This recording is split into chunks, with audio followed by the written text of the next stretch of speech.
Om Shanti. Good morning. आज हमारी संस्था की मेन हेड जो शुरू से थे मातेश्वरी जी, तो उनका स्मृति दिवस है।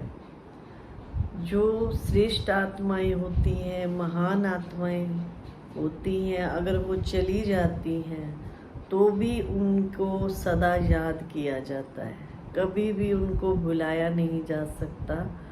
ये महान हस्ती वो हैं जो शुरू में जब प्रजापिता ब्रह्मा कुमारी संस्था की स्थापना हुई तो यही मेन हेड थी। उस समय आयु में छोटी थी, लेकिन 300 बच्चों को संभालना या 300 बहनों भाइयों को संभालना ये मातेश्वरी जी ने किया।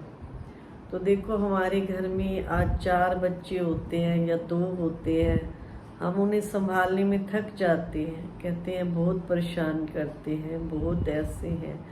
लेकिन एक संस्था में जो 300 आत्माएं आई, कई तो 8 वर्ष के थे, कोई 15 वर्ष के थे, कोई 20, ऐसे हर आयु के संस्था में शुरू में समर्पित भाई बहनें थी। लेकिन मातेश्वरी जी ने वो कर दिखाया जो दुनिया की कोई भी आत्मा नहीं कर सकती। उनके द्वारा सबको कभी माँ का अनुभव होता, कभी दुर्गा माँ का अनुभव होता, कभी सरस्वती का होता।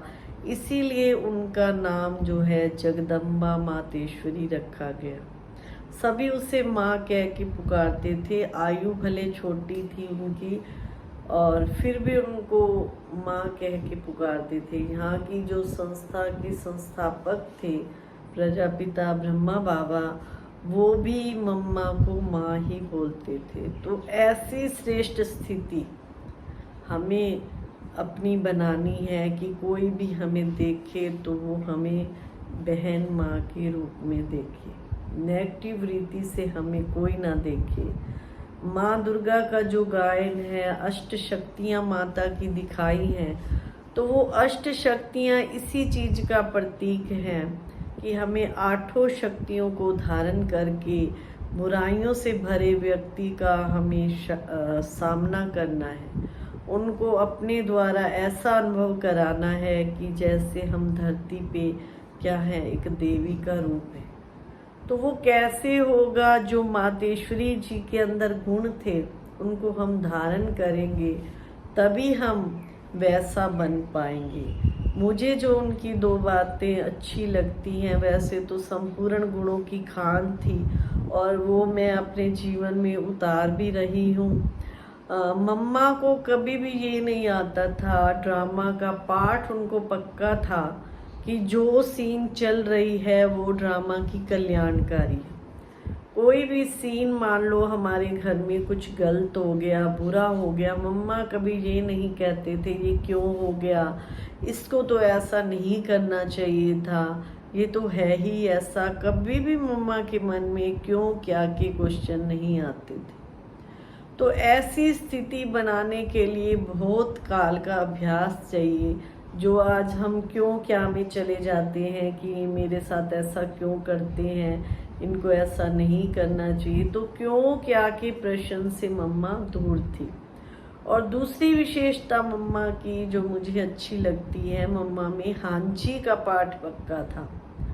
अगर ब्रह्मा बाबा ने कुछ कह दिया ये करना है या वो सेवा करनी है, तो बच्चे भी मम्मा को कुछ कहते थे तो माँ हमेशा हांजी करते थे, कभी नाजी नहीं करते थे।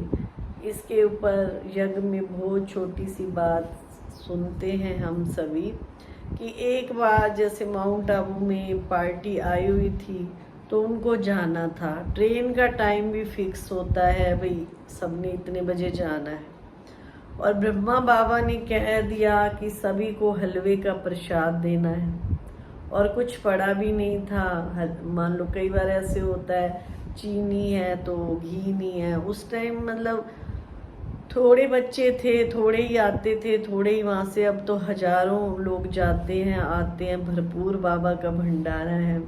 ब्रह्मा बाबा ने 14 साल रह करके 300 बच्चों की पालना की। इतना धन था बाबा के पास, लेकिन बाहर से कभी 1 रुपया नहीं लिया। तो मांगते भी नहीं थे किसी से कुछ भी।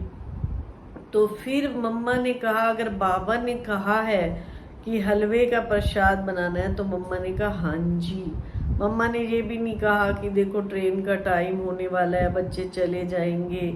तो भाई किसी ने भी ये क्वेश्चन नहीं उठाया, क्योंकि स्वयं भगवान का ऑर्डर है, तो भगवान ने जो कहा वो हमें करना ही करना है। तो इतनी देर में हलवा भी वो जैसे घी भी आ गया, चीनी भी आ गई किसी के घर से, और सब फटाफट प्रसाद बन गया। और देखा जाए तो ट्रेन भी थोड़ी लेट हो गई। जैसे कई बार ट्रेन का फिक्स टाइम होता है, भाई उसने जाना है, तो उस दिन ट्रेन भी नहीं गई और बच्चे जा कर के वहाँ पे ट्रेन के पास जाके बच्चों को प्रसाद भी दे आए। तो निश्चय होना चाहिए कि भगवान का भंडारा है वो कभी खाली नहीं होगा, वो सदा भरपूर रहेगा। ये दो बातें मम्मा की, क्यों क्या में ना जाना, और हाँ जी का पाठ मम्मा ने पक्का किया, तो हमको भी करना चाहिए। हमें कोई छोटी सी सेवा मिलती है, कुछ मिलती है, फटाफट नाम बोल देते हैं, नहीं आज मुझे ये काम है, ये काम है, ये है, वो है। लेकिन जिसको भगवान पे निश्चय है वो हर कार्य उस निश्चय के आधार से करेगा, कभी भी क्यों क्या में नहीं जाएगा। तो ये थे हमारे मातेश्वरी जी के छोटी छोटी सी बातें जो मैंने सुनाई। तो यज्ञ की बहुत ऐसी बातें हैं जो सुनते ही रह जाएं। तो मातेश्वरी जी को फिर से हम श्रद्धा सुमन अर्पित करते हैं। ओम शांति।